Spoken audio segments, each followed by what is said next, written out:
What's going on, y'all? Thanks for checking in with Callie. Please like, subscribe if you haven't. So today we have an NFL legend speaking about Paul George and his dad's comments that they had towards the Clippers. And NFL legend Shannon Sharpe blasts Paul George and his dad about the comments they made about the Clippers. Now you can check it out on several sites. It's pretty much everywhere where you can see it and view it. But I think Shannon Sharpe made a great point. Paul George and his dad goes on Podcast P, and they talk about how the Clippers disrespected them. They talk about how they felt stabbed in the back. And I'm sitting there wondering, why would you feel like the Clippers did you wrong or stabbed you in the back? Now, Paul George's dad says all the stuff he's done for the Clippers. What the hell has he done for the Clippers?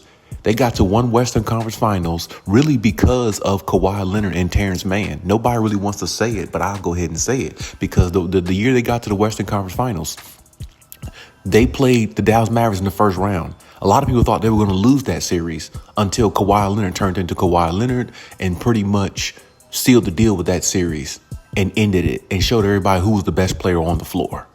Because Paul George was playing subpar. Then against the Utah series, Kawhi definitely was the best player on the floor. He played 3 or 4 games of that series, 4 or 5 games of that series.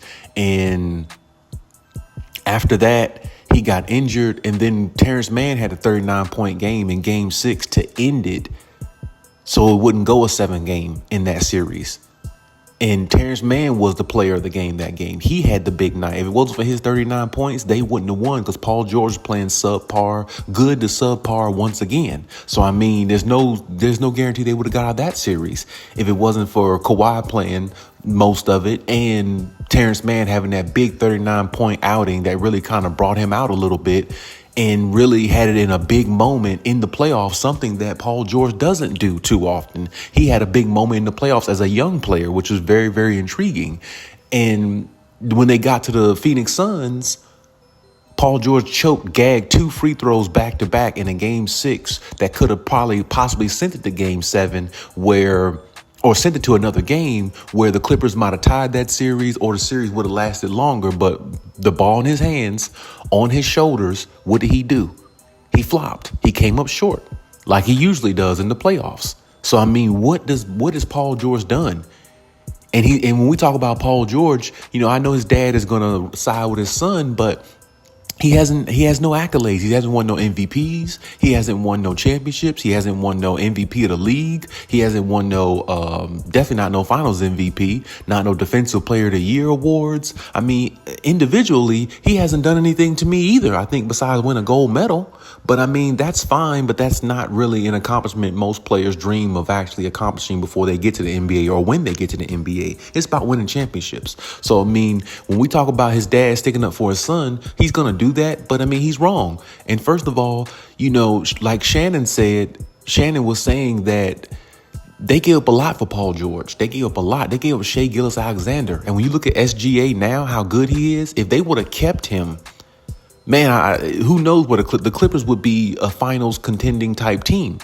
You know what I'm saying? Possibly the year I spoke about, where Paul George choked against the Phoenix Suns, maybe SGA wouldn't have done that. You know what I'm saying? We can kind of go tit for tat with that. But what I'm saying is, when you look at SGA now, the type of player that he is, they definitely made a mistake by trading away all their assets, all their picks, like Shannon Sharpe said, to get Paul George. And it's like you're sitting here blasting a team that did all this for you, and you didn't do anything for them except come up short in the playoffs. And the bubble, don't get me started there. That was probably the worst Paul George we've ever seen, honestly. And it made Kawhi Leonard look bad, even though Kawhi played good 6 out of those 7 games against the Denver Nuggets.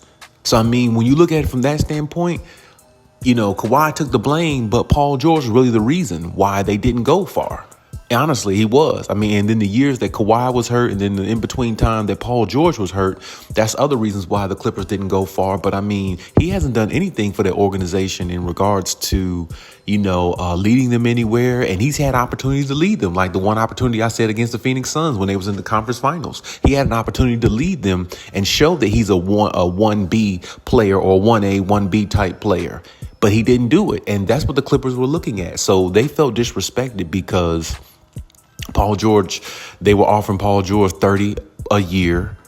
And Paul George didn't want to take that. He felt disrespected by the numbers. And this is what I'm saying. If you're talking about money, Paul George made enough money in his career to live off of the rest of his life. It should be winning. It should be about winning championships at this point, especially in your career, a career filled with a lot of scoring, a lot of big nights, especially in the regular season. And once looked at it, revered as a superstar in the league, before a catastrophic injury that he had in the Team USA basketball with the broken leg that he had. So, only thing what he really needs in his career more so is a championship. Now, he has a great opportunity to get it from Philly. Don't get me wrong, because Philadelphia is a strong team with him on there and all the pieces that they have. Personally, I do think that the Celtics will go repeat and go back to the finals. I don't know if they'll win it again, but I put my money on the Celtics or the Miami Heat, because I think nobody can sleep on them, because the Heat just seem to come out of nowhere. Jimmy Butler and Eric Spoelstra just seem to have the best game plan against every team in the East when they're actually on their game and actually everybody's healthy and they're, going out there playing their game. So I don't think you should sleep on those two teams in the East. But regardless of, they felt disrespected. Paul George's dad obviously felt disrespected by the money they was offered. And this is my point. Why be disrespected by the money when it shouldn't even be about the money? The Clippers are going to give you $30 million a year. That's good enough for a player of your caliber who doesn't show up in the playoffs, who didn't do it this past time against a Dallas Mavericks team, just this past playoffs against a Dallas Mavericks team once again, where Luka didn't play well, the greatest, and Kyrie didn't even play the greatest in that series. That was one of Dallas' worst series of the playoffs, even though Dallas made the finals this past season, or made the finals, in this past postseason. That was one of their worst playoff games against the Clippers, and Paul George couldn't even come through there, especially with, James Harden and Russell Westbrook. You had talent around you, and that's the reason why the Clippers had those two extra guys and brought James Harden to the team, just in case you or Kawhi Leonard went down. It's still 3-star players on that roster with a bunch of decent role players around them. And the only thing, if Paul George thinks he's comparable to Kawhi Leonard, in which he said in his podcast a few weeks ago